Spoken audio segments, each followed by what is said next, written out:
Hey, what's up, racing fans? This is Aaron here, and I'm going to do the second episode of Aaron Talks Arca, just like a little talk show thing I was thinking about doing every week. Not really a talk show, that's the wrong word for it, but like, it's a weekly thing. I like the Arca racing series a lot, and I want to talk about it. I want to know what everybody else is thinking about it, and I just want to spread the word about the Arca racing series because it's a great series with a lot of talent, and these are like the future stars. You look at Alex Bowman right now running in the Sprint Cup series. He was just in the ARCA Series 2 years ago, and he leapfrogged his way up. A lot of drivers start in the ARCA Series and have to work their way up to where they're at. Um, Going into this year, first off, I'm meant to do videos every week. I'm hoping to get back to something closer to that. I haven't yet. But I really didn't expect that much, honestly. I mean, I guess I should have expected more, but it was hard to.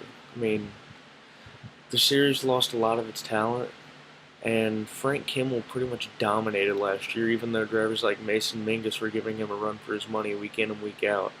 It really just looked like he was just going to pretty much flat out dominate the entire year. Man, it just hasn't gone that way at all. As a matter of fact, Frank Kimmel doesn't even have a win yet. And we're, what, 1, 2, 3, 4, 6, 7, we're 8, 9 races into this year. Very surprising so far this year. You've seen a lot of good racing. Mason Mitchell is actually the points leader after two straight second place finishes, and honestly, two races that he could have won. Um, Kyle Larson entered the Pocono race. There really wasn't much Mitchell could do there. I mean, he had an amazing restart late in the race, but Larson had a dominant car, and Mitchell just couldn't hold him off in the long term. I really think that if the race had been a couple laps shorter, maybe Mason could have held on, but the race length it was, there wasn't much he could do. Last week, though, Mitchell choked. I hate to say it like that, but JR Motorsports prospect Austin Terrio was his only competition in the whole race at Michigan. He dominated the entire race, and at the very end, he choked it up on a late restart. Terrio beat him into turn one, and when Terrio got the lead, the clean air was everything. Um, I mean, awesome for Terrio. I'm a junior fan, so I pull for JR Motorsports drivers. In his first ever ARCA Series start, he got a win. Very impressive. Hadn't happened since, I think, Alex Bowman, maybe?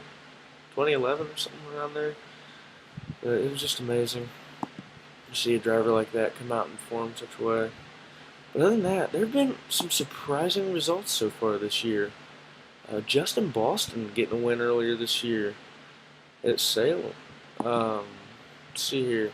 Grant Enfinger starting the season off with a big win, winning at Daytona, and he also had a win at Salem.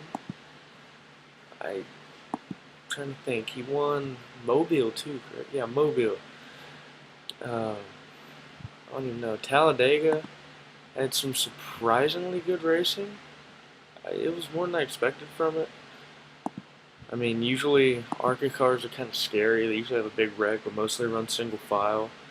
But this year the racing was actually pretty solid, and I was surprised Tom Hessert brought home a win. A lot of people thought John West Townley was going to get it, but not this year. New Jersey Motorsports Park, Andrew Ranger is a monster.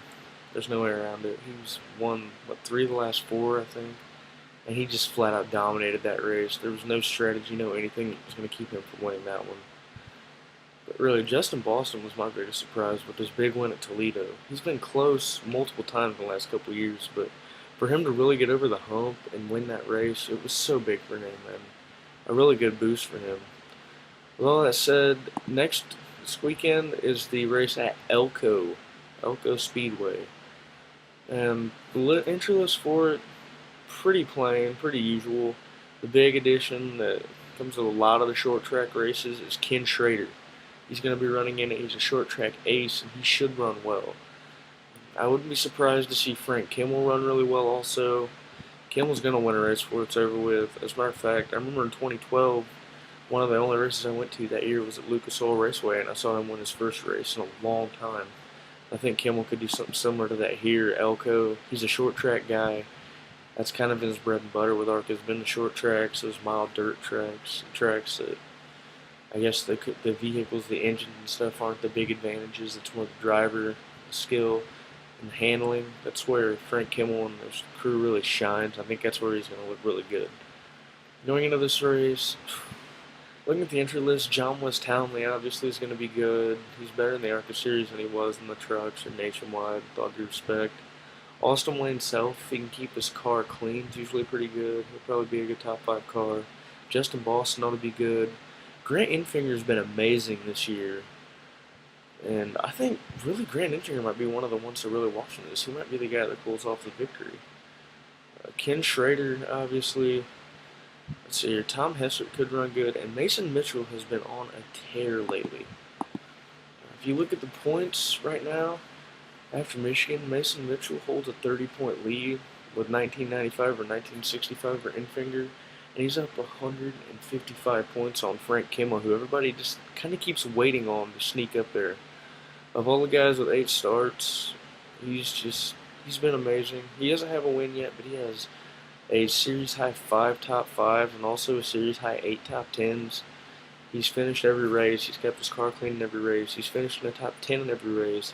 And that consistency is what has him leading this points race. I think that he's going to continue that this weekend. I think he's going to run really well. And I don't know if he's going to get the win or not, but I think for sure he'll come out of this one still in the points lead. Enfinger might be able to bring the gap closer. I think Enfinger probably will finish second or third in this coming race. I don't think that he's going to have quite enough to gain on that points battle. And I think that, honestly, I think Ken Schrader is probably going to be the guy that wins the race at Elko. He's such a good driver on those short tracks. He has so much experience, so much talent. His cars are more equalized there compared to tracks like last week at Michigan. He was clearly running on a weaker engine than some of them, and he just couldn't keep up. It wasn't on him. Anybody who's seen Ken Schrader knows that he's an incredible talent. He's got skill to run at pretty much any track. I watched him sit on the pole for the Mud Summer Classic at Eldora in the Truck Series last year, for goodness sake. He's amazing. Anyways, I'm saying my pick Schrader. I think probably, I'm going to say Schrader, Kimmel, Enfinger, Boston, and Mason Mitchell will be your top 5. So we can. I'm not for sure. Tune in. Follow me at Aaron Talks Races. Look at my blog. I'll probably post this to my blog. I'll probably live tweet the race or tell you guys what goes on during it. I can't go to a race all the way out in Wisconsin, so I won't be out of this one, but I'll do my best to keep up with it and keep all my followers in on it. And tune in next week, and I'll talk about some more ARCA racing. Thanks, guys.